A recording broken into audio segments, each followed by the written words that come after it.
Hai semuanya, gimana kabar kalian? Semoga selalu dalam keadaan baik. Jadi welcome back again di Andre Grayston Channel, dan ini adalah segmen analisa pagi, segmen di mana kita akan mengulas untuk update news dan juga pergerakan dari market, khususnya market dari Bitcoin.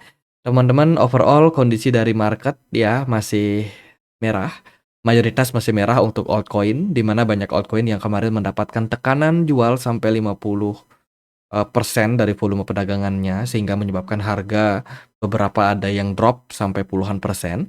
Jadi ya, kalau kita lihat memang kondisi dari market altcoin tertekan karena BTC dominance yang masih mengalami penguatan. Hanya beberapa altcoin saja yang mampu survive dalam posisi seperti ini, teman-teman.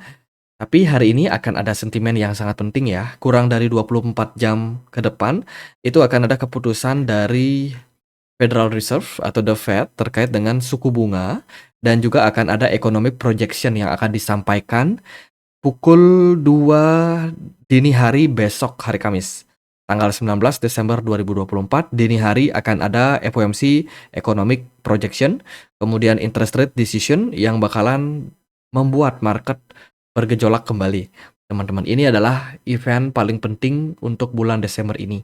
Jadi kalau teman-teman melihat pergerakan market sideways saat ini ataupun cenderung korektif agak dalam untuk beberapa altcoin, mungkin saja segala sesuatu bisa berubah dini hari nanti.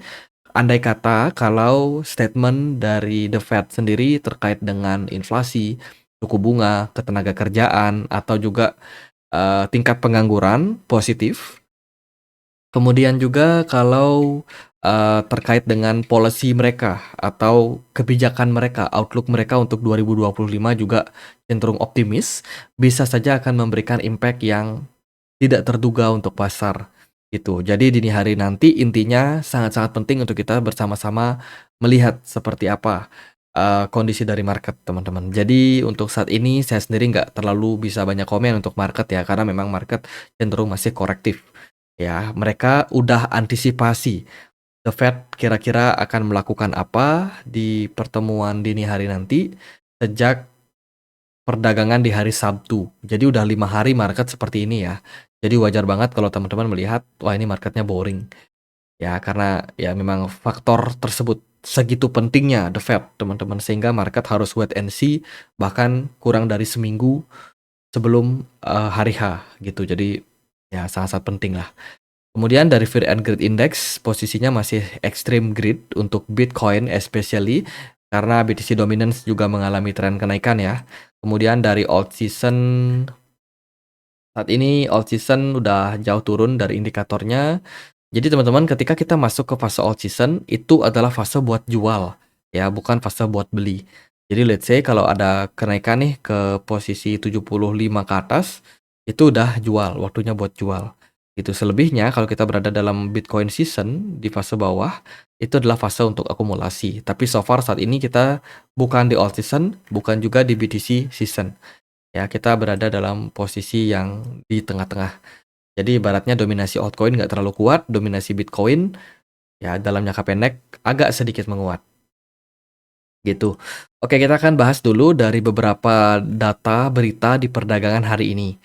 Hari ini akan ada banyak rilis data terkait dengan data inflasi ya. Ada data core CPI and PPI inflation untuk Inggris yang akan dibacakan jam 2 siang nanti. Kemudian juga ada data terkait dengan CPI dari Uni Eropa jam 5 sore. Lalu dari Amerika Serikat akan ada data housing atau data perumahan, crude oil inventory, data minyak mentah. Ini jam 20.30, jam setengah 9 malam sampai dengan jam setengah 11 malam. Lalu ya itu sih beberapa rilis data yang penting. Lalu dini harinya itu akan ada FOMC meeting, interest rate decision, dan juga economic projection untuk Amerika Serikat jam 2 dini hari pagi. Jadi sangat-sangat penting untuk kita perhatikan ya data-data tersebut. Dan menurut saya akan sangat-sangat menarik nih. Kalau kita lihat dari forecast, sebenarnya sih The Fed sudah hampir pasti akan memangkas suku bunganya ya sebanyak 25 basis point. Ini sudah hampir pasti, 97%. Jadi yang kita akan nantikan adalah seperti apa pidato dari Jerome Powell dan juga economic projection untuk 2025. Itu yang paling penting dan itu yang akan bikin market volatile teman-teman di jam-jam tersebut. Jadi bagi teman-teman yang trade di market futures harus berhati-hati ya. Karena dari perdagangan 5 hari terakhir sih market udah stabil, nggak banyak orang yang trading lagi mungkin karena kemarin sempat kena liquid ya. Teman-teman, jadi sekarang udah nggak terlalu banyak yang agresif dalam hal trading dan so far fine-fine aja untuk market futures. Harusnya sih akan ada lonjakan yang signifikan dini hari nanti.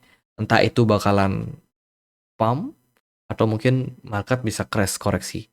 Itu kita nggak tahu secara pasti dan ya kita akan serahkan semuanya ke market.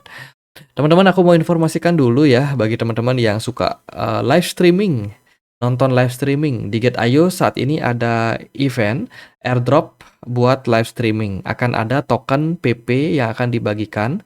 Teman-teman, kalau teman-teman nonton live streaming di aplikasi Get.io, teman-teman bisa free claim ya.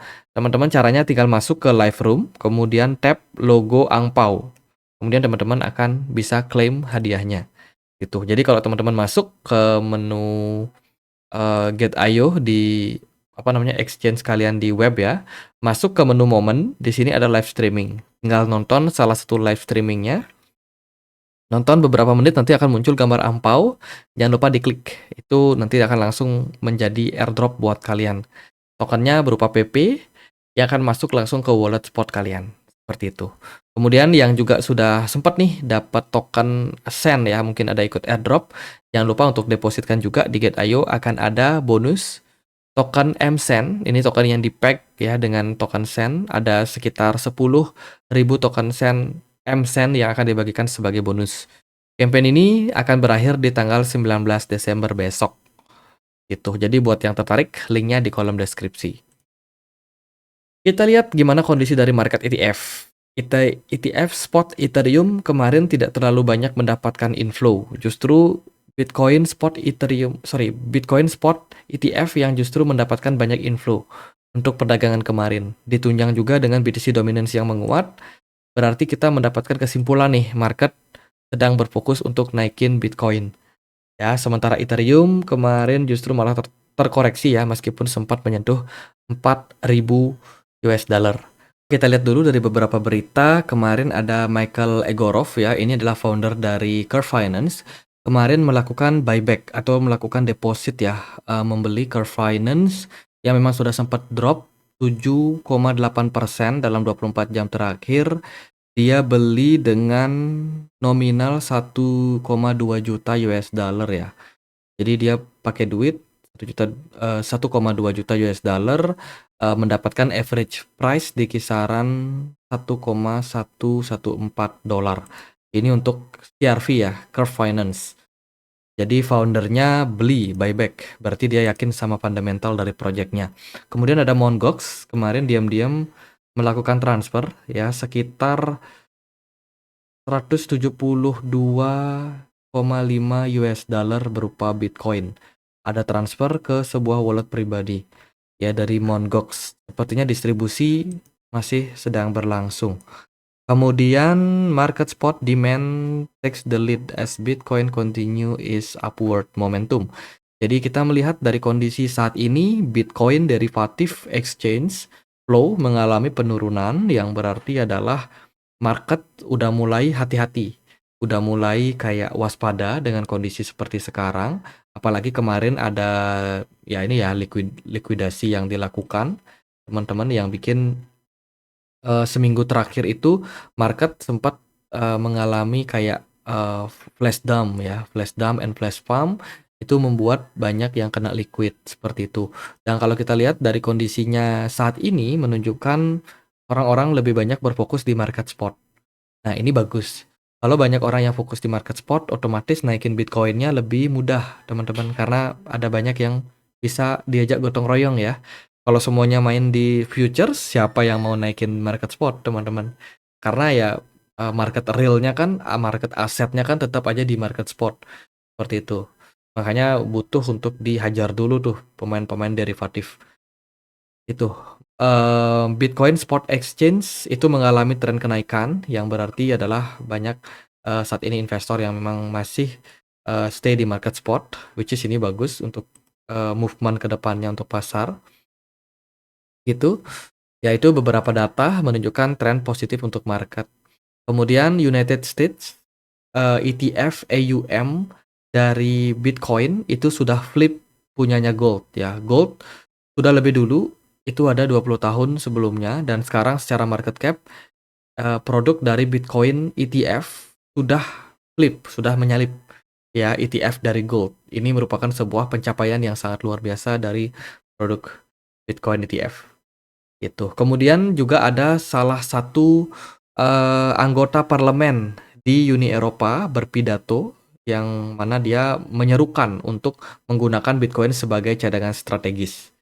Ini adalah narasi FOMO yang memang sudah digaungkan teman-teman ketika Amerika Serikat melalui Cynthia Lummis ya itu pengen untuk menjadikan Bitcoin sebagai strategic reserve mereka. Termasuk juga ketika Donald Trump berkampanye ya, itu juga menyebut Bitcoin sebagai reserve dari Amerika Serikat. Dan salah satu anggota di parlemen Uni Eropa juga sudah menyerukan hal yang sama. Kemarin kita sudah sebutkan juga berita dari Jepang juga melakukan hal yang sama. Jadi sepertinya ke depannya mayoritas negara di dunia ini akan mengikuti jejak El Salvador yang sudah lebih dulu menjadikan Bitcoin sebagai reserve di negara mereka.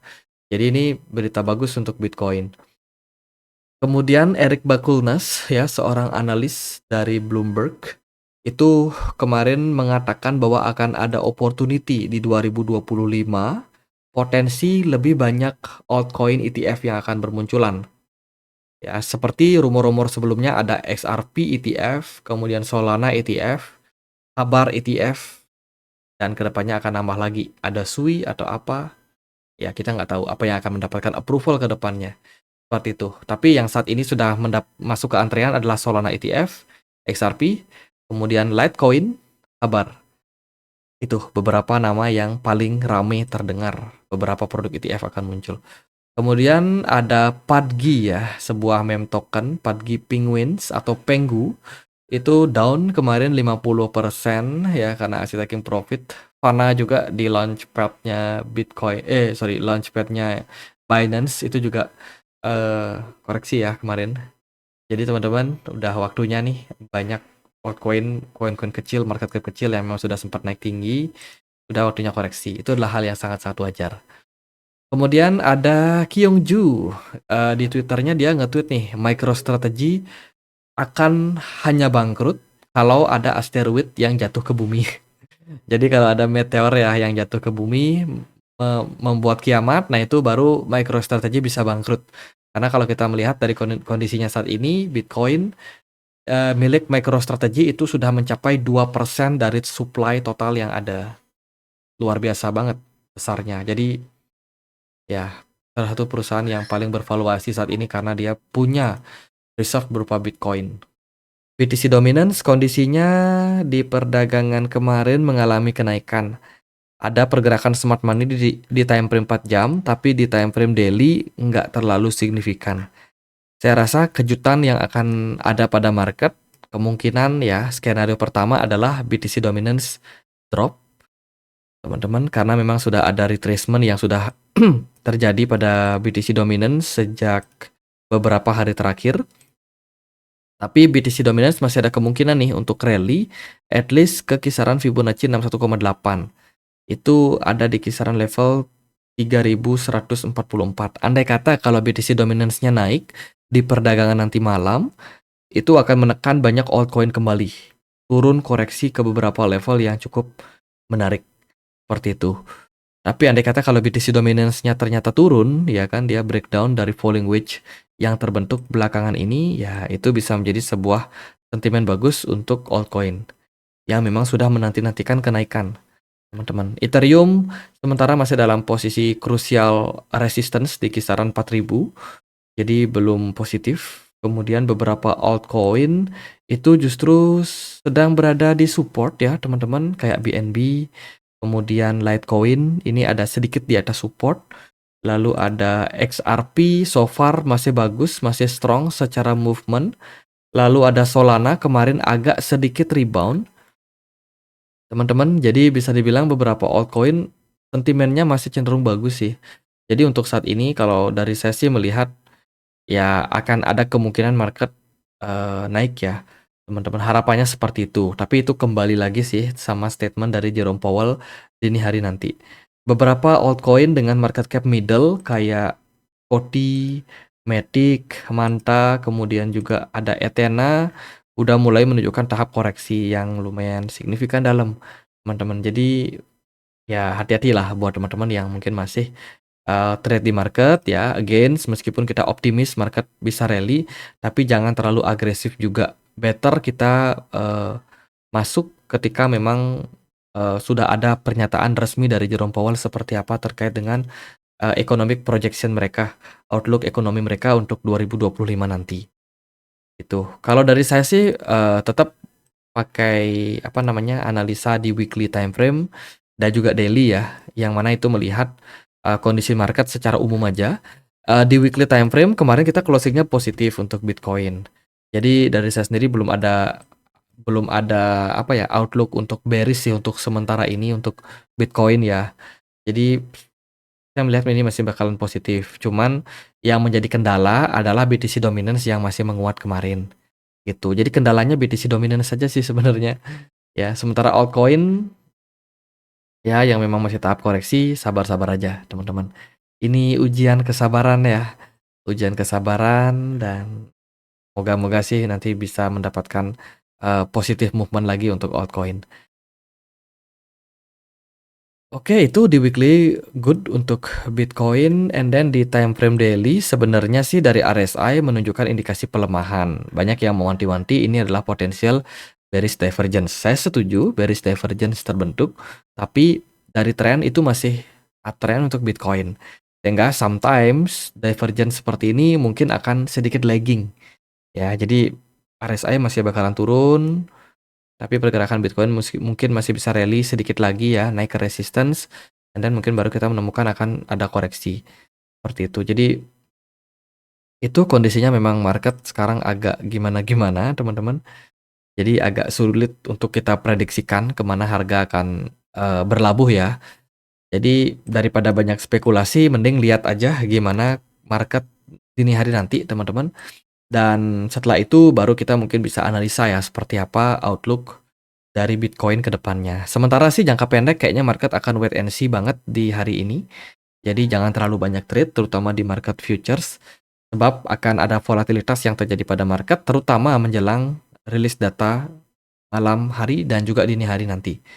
Gitu. Jadi ya itu teman-teman, nggak terlalu banyak. Sekian aja video kali ini, semoga bisa bermanfaat. Kalau ada pertanyaan lain, ada koin lain mau dibahas, bisa banget tulis di kolom komen. Akhir kata saya Andre, makasih.